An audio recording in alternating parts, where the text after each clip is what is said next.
Okay. Yeah, And how do I share it further? you'll see it on my timeline. You can see, and then you can just click on share. Okay. Go to my timeline. I'm very bad at Facebook, so I have to first find out where Facebook is. Yeah. You go ahead and do and start the interview now. Like I'll just start Uh, the introduction part. right, right. Namaste, salam, good afternoon, sat sri akal to all my viewers.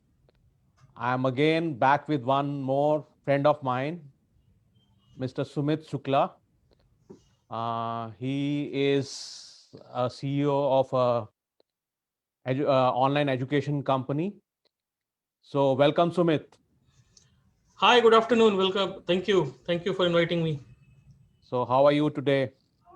Doing good, doing good in the Delhi Okay, weather. so have you been traveling in Delhi so far? Like the I used to travel a lot before this whole COVID thing struck, but these days I try not to travel too much, you know. You okay, never yeah, know. yes. No, I was just because COVID is one thing now, but what is the current situation in Delhi, at least and on the periphery side? Yeah, the problem with this farmers' protest is that you are not sure which road will be blocked when, Yeah. especially for the past 2 3 days. So normally we try to avoid traveling between Noida to Gurgaon and vice versa. It really becomes a pain, you know, to find out which road would be open or which artery road would be closed or something like that. Yeah. So let's start with our interview first. Uh, Tell me about your uh, education background and how did you get into where you are right now as CEO of a software company? Okay, my education background is very varied. You know, I did my MCA from IIPS Indore in the year 2001 and that is purely technical. I got into the technical world with iFlex Technologies as the first company, which got overtook by Oracle Financials. Then I left iFlex and joined a company called Indus Valley Partners, which was into capital markets and hedge funds. Then from there, after 2 or 3 years, I realized that I'm not a material who can actually sit and do the normal work. So I started my company called Zwen Technologies in 2007. Um, uh, During that particular company and 2014, when I got it merged with Apar Technologies, I did one course called PGDIB, which is Postgraduate Diploma in Investment Banking. Then I did Postgraduate Diploma in Marketing Management, the IMT, Ghaziabad, and then I did LLB with Lucknow University into 2017, 2018, and yeah, I call myself a first generation entrepreneur as well. You know, started being in the startups for some time, which could be a very long time now as well. 2014, we merged with Apar Technologies from Singapore. We have been managing their business, but with this whole product incision in with me, you know, I've been a product guy all my life. So we carved out a company called Connect RM in mid of 2017 from Apar Technologies itself, which heavily was investing into education related products. And why education? You know, because I'm a firm believer of education being one of the mainstay of the technology usage, and I believe there's a huge amount of technology potential in education vertical, especially when you talk to students, the teachers, or multiple stakeholders um, of the vertical. And that's how the journey has taken me along so far. Today we are pretty much good placed in terms of education world. With Gartner recognition at our end, we have been receiving a lot of inquiry calls from all over the world right now. And in fact, our solution is present in at least 3 countries to 4 countries at the moment, and we are willing to open, and maybe, God willing, it will happen. If not, Corona will keep on continuing, but it will happen that we will expand to at least three, four to four more countries in 2021. Wow. So, what are the softwares? Like, what platform do you provide? Are you a B2B company or a B2C company? Very interesting question. I'm a B2B2C provider, and this Okay. is one paradigm which I love to talk about, because if you see, your end customer is your student, right? Because student dictates the spend in education. Um, And to capture the student, there are two methods. One is directly from B to C, and second is B2B. And when you go B2B, you talk to schools, institutes, or coaching colleges, or whatever it is, you see that you capture a large number of students from one interaction. And that's why I call my paradigm as end-to-end B2B2C. And when you talk about the platforms that I offer, I actually offer end-to-end platforms for the colleges and the students as well. I cater to their back office needs with the ERP solution. I cater to the student needs with the SIS solution. I cater to the finance needs with the finance platform called UPP. Uh, then I cater to query and redressal management with my quiz platform. I do a personality management and English soft spoken English language courses with HPro platform. So I do a lot of things. Then we are now coming up with an open LMS kind of platform called MyLearn, which will be an aggregation platform for the students to not only get the information or the lectures from their schools and colleges, but will be able to subscribe from other schools and colleges as well, which was posted in the public domain. So we offer end-to-end solutions in a purely B2B2C mode. So, B2C means customers, consumers, or students can directly come and subscribe to the services. A B2B means that schools will provide the services to the students, but ultimately each and every service is aimed at the student to consume. I get your point. Like I think there's been a recent rise in this concept, B2B to BC. Yeah, that's a good way of defining how you work on these kind of situations. Or so, like, how has been the growth? Because I see there's a lot of growth in this sector, at least in COVID time. So, how has been your experience? See, there are two types of growth which you can talk about. There is one inflated growth, which normally companies do. One is sustained growth, which people do. When you talk about B2B2C paradigm, you will see that B2B, you will require 80% of your time, but will actually generate only 40% of the revenue. Whereas B2C will consume 20% of time and generate 60% of the revenue. So the growth for me has been pretty steady. I've been growing at least 40 to 45% year on year so far. While the product development and the market was getting matured for the kind of products we were offering in the market. Now I see that I can grow at least at 150% or 200% for the next 3 years. I'll come back to this question again, but one, I'm just stepping a step behind and back, trying to understand, because there is a lot of this hype created about mentors in entrepreneurship. And I think you will be the right person to tell me because you have gone through that experience. So, how mentors have played in your entrepreneurship journey? I would like to call myself more towards an Eklavya rather than Arjuna, because my mentorship has been done very in an oblique manner rather than a direct manner. That's why I call myself a first generation entrepreneur, because I don't have a direct mentorship available with me when I really talk in this manner. But if I recall, there have been a few people in my journey who have really contributed for the understanding and the growth in my career, whatever I've achieved so far. And be it CEO of my last company, IVP, be it my friend who was the founder of my first company, Zen Technologies. We have learned a lot together. We have learned from those seniors who would have given bits and pieces of advices here and there.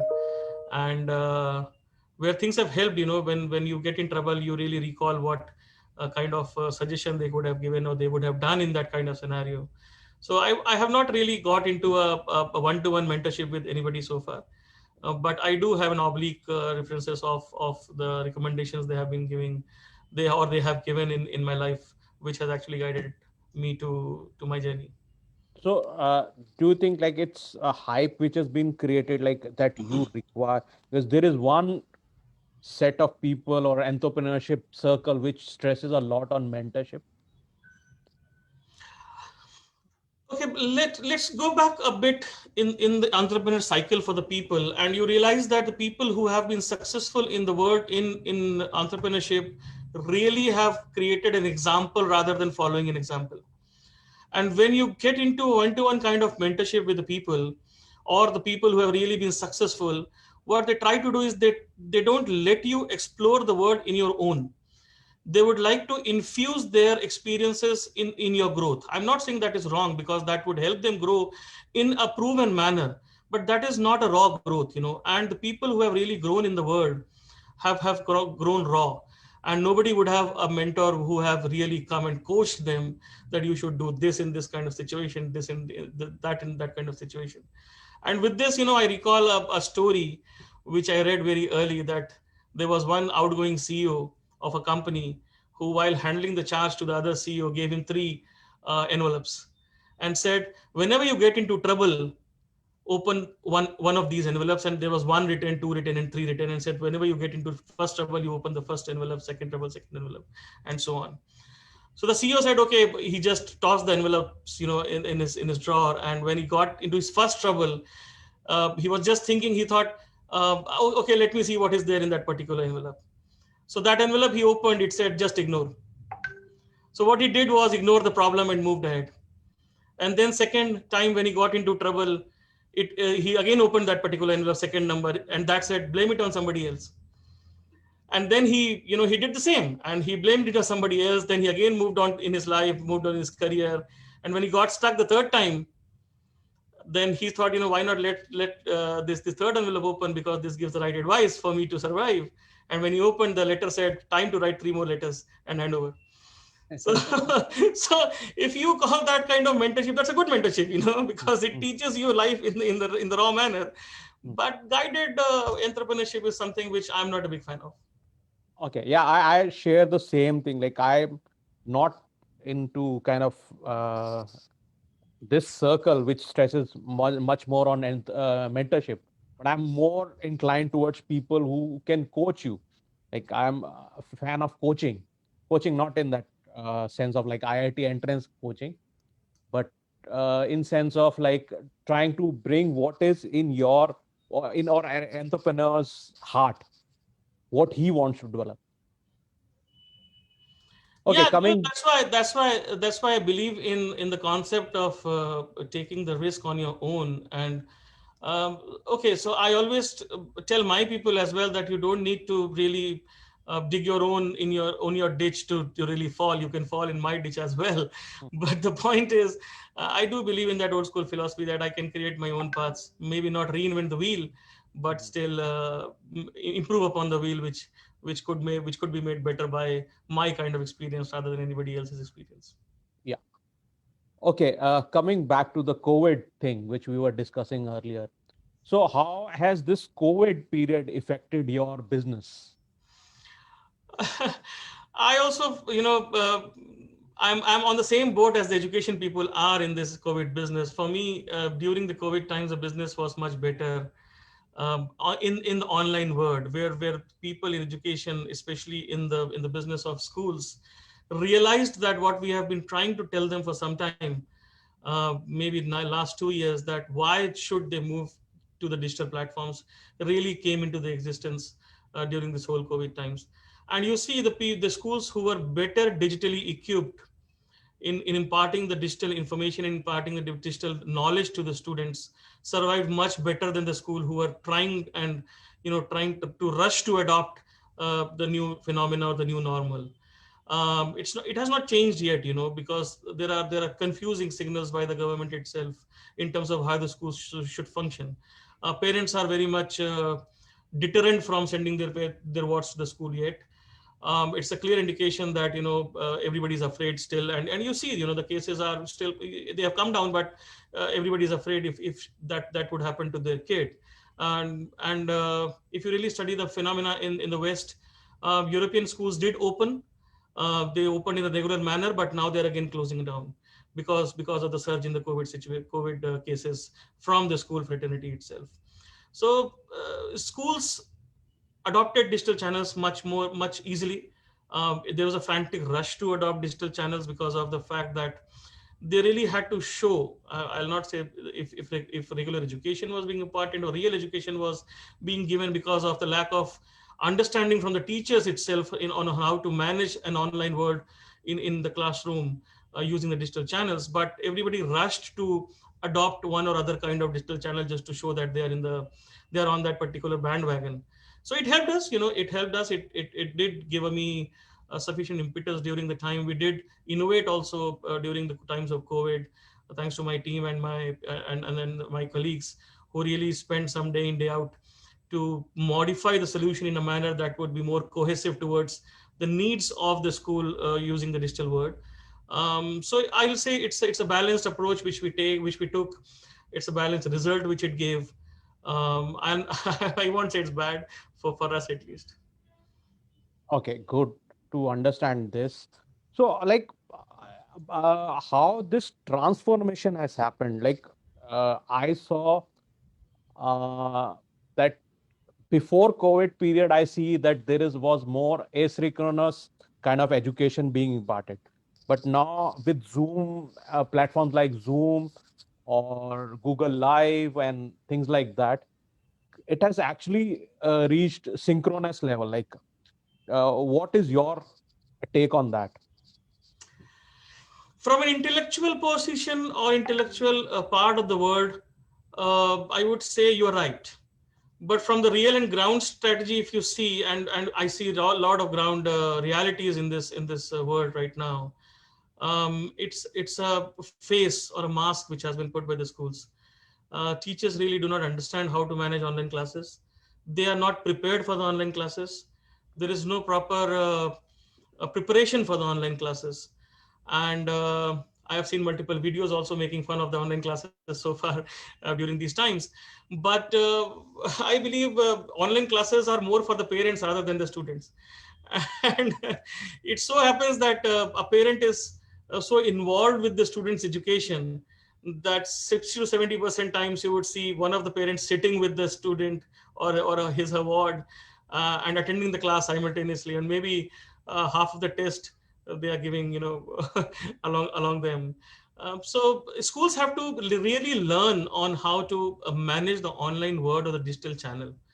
That's an education. Few schools are really good at it. They have adopted it. They have imparted the training to the teachers to how to manage. It's a psychological shift as well for the teachers when they are not seeing the student in the front of their eyes, rather than they're viewing it from the digital camera.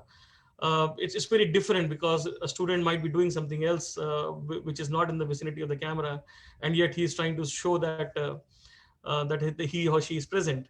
So I would call, it's a mental shift for everybody to really come to that platform. Um, but yes, a lot of learning still is needed from the schools and the teachers especially to really make an effective usage of this technology. Good. I see what you're saying is like in education, or at least in the school sector, it was sudden. And one more sector, like where I belong to, like legal sector, it was sudden. Everything went online with no kind of experience. And judges are having, judiciary is having problem trying to figure out how to run the courts. Even after 8 months, I don't think things are that smooth. Not like Singapore. Like my friend is in Singapore and they had already planned long time back. So there was not a big problem. Like they had a smooth transition. Like most of their courts are now online.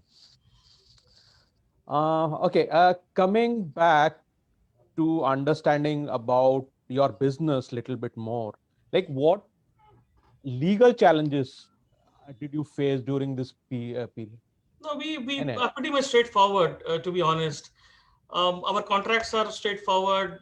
We did a prepaid kind of business during COVID. I will say I did not face any legal aspect of any situation. Schools were willing to accept the solution. Schools were willing to onboard the solution. We ran 1,500 classes with more than 25,000 students onboarding the solution on the platform during the peak times. So it was all in all a good experience for the schools. I signed up around 140 clients during 3 months. So I would say legally we were pretty safe, and since I belong to somewhat legal background as well, I'm not registered with your bar council yet, but I understand how the legal system works and what could go wrong in terms of the legal aspects when you try to create a solution in the online world. So we were pretty much covered from that angle. Yeah, I asked you this question specifically because you understand the legal part of the things as well as you said, like you're a graduate of law as well. So that was why I asked this question to you. And how was the scalability? You said like you have even scaled up to 1,500 students in a class. So, 1,500 classes with 25,000 students to the okay, platform. sorry for getting it wrong. So, how was the scalable? Like, I'm sure it was the solution designed, or you had to upgrade yourself, your systems to be upgraded? How was that No, done? we had to innovate. We had to innovate a lot during the initial COVID times when the first lockdown was announced. My team and my colleagues from the sales fraternity, including Nancy, Danish, and I can call a lot of names there. We were literally up for 24 hours a day for next 10 days, and the development team as well. And we really innovated to bring out a solution to help the schools adopt to this particular new normal kind of scenario. And so we had to make changes, but the team stood up to the task. They turned around the solution very quickly, and we made our first sale within 3 days of the lockdown. Okay, great. That's good to hear. Now, and like, okay, coming to the lockdown period, like there was one time a period where it was complete lockdown for 21 days, and then the lockdown extended. So, how did you spend your that period of time? Oh, so it's very difficult for me to stay at home and do something or anything. I've been I was I was traveler. I used to travel at least 20 days a month before this whole COVID thing started. But the only thing which made me survive well was continuous engagement with the team. And the situation so happened that my calendar was blocked from 10 a.m. to at least 11 p.m. in the night, with hardly any 30 minutes time for the lunch or getting refreshed, anything here and there. Good thing is that I have an office at home as well, which is completely an office kind of office kind of place. So that gave me a different feeling from rather than sitting at the bed and trying to do something on my laptop. So that helped, but yeah, the whole 69 days of lockdown was a very tough. And as soon as on 5th May, when it was announced that you could open up your offices with 25% of the strength, I think me and 3 4 more people were the first ones to come and start working in the office, though everything was still under the lockdown in a very strict manner. But it was a refreshing change to come back to office and start working again. Yeah, I can understand. I have this issue. I think most of us had this issue. Like, I also like to travel, go out, and it was completely walked into one room or one house. Okay, so on the closing note, any motivational sentences or words you would like to say? See, entrepreneurs can speak lot of motivation anytime and every time they're asked for. But what I can tell is that the situation, you should always find opportunities and adversities, and this is my one of the biggest uh, advice to my colleagues and my friends as well. Now what we are doing is we are coming with innovative plans for schools to really start their journey again, and especially to the schools who have suffered a bit in the on the for the onset of the COVID thing. We are coming up with a plan called hashtag comeback 100 plan, in which we are trying to adopt 100 schools and provide them all the technology features with their publicity being taken care by us, and in which we will involve them or ourselves to for them to raise fees as well from the parents and all. We are selecting schools for that particular perspective, to see how we can technologically rebuild the schools from the position they are in. And yes, there's an opportunity in adversity kind of scenario. I think a lot of people have survived well. A lot of people will survive, but that's human nature. That survival is the key for this race, right? And hopefully 2020 is the is the end of this entire doomed kind of nature which is coming into picture, and 2021 would be a lot different. Let's look forward to a brilliant 2021.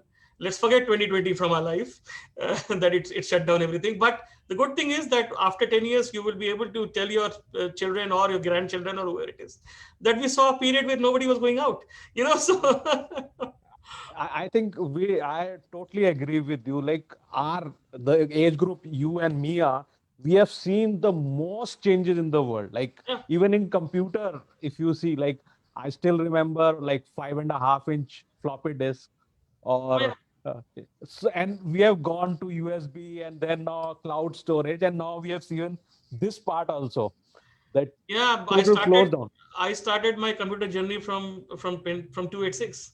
My Yes, first I same here. My I, first I computer was Pentium 1, which costed a whooping 60,000 rupees.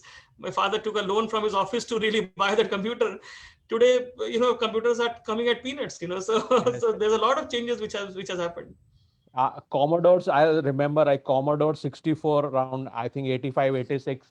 That was my first computing device. And I got it, not I, my father didn't buy it. Like I got it from my cousin for some days to connect it with my TV and then start the journey. Yeah, it has been a wonderful journey and wonderful learning so far.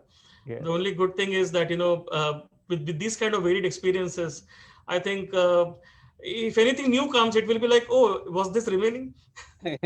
Yes, that's what I'm figuring it out now. What next is gonna come? Oh, don't talk. Let's think the next is going to come for the benefit of the humankind and benefit of the society. Okay, thank you, Sumit. We'll close down now. Thank you for this great interview. Thank I'll you for close the calling me. Facebook and we'll just join in. I'll join you in a minute. Definitely. Thank you for having me. So, friends, this was Sumit Shukla. I'll come back with another guest of mine soon. Thank you for joining. Bye for now.